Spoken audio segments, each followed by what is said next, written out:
میرے دوستو، اللہ تعالیٰ نے اپنے حبیب کو قرآن مجید فرقان حمید میں فرمایا وَرَفَعْنَا لَكَ ذِكْرَكَ، اے پیغمبر ہم نے تیرے ذکر کو اونچا کر دیا۔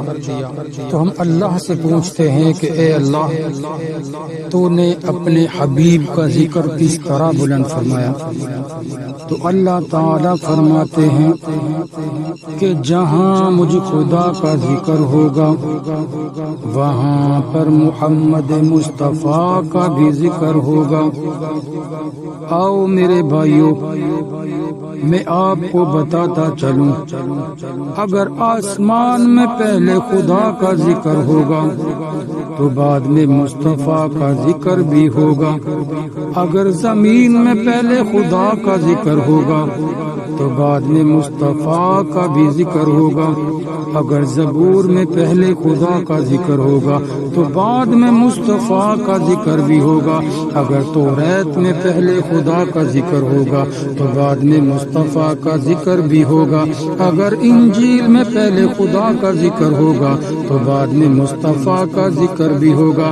اگر 127 آسمانی صحیفوں میں خدا کا ذکر ہوگا تو بعد میں مصطفیٰ کا بھی ذکر ہوگا۔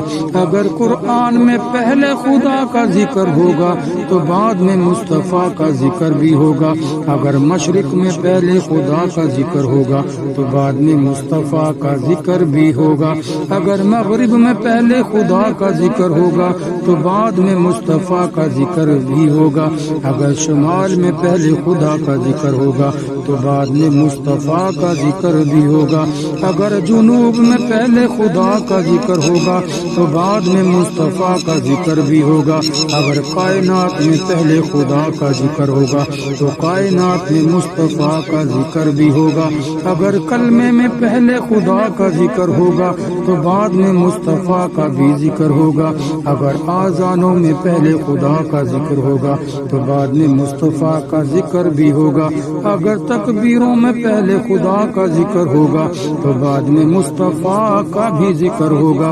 اگر نمازوں میں پہلے خدا کا ذکر ہوگا تو بعد میں مصطفیٰ کا ذکر بھی ہوگا۔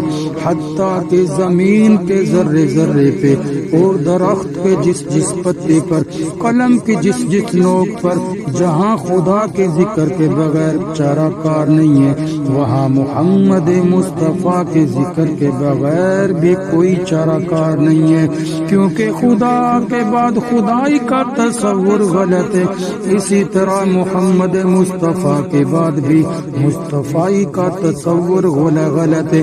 خدا اپنی خدائی میں بے مثال ہے، محمد اپنی مصطفیٰ میں بے مثال ہے۔ خدا اپنی خدائی میں وحدہ لا شریک ہے تو محمد مصطفیٰ بھی اپنی مصطفیٰ میں وحدہ لا شریک ہے، کیونکہ خدا کے بعد خدائی ختم ہے تو محمد مصطفیٰ کے بعد مصطفیٰ بھی ختم ہے۔ تو میرے دوستوں، میں کہنا چاہتا ہوں کہ یہی معنی ہے اس آیت کا۔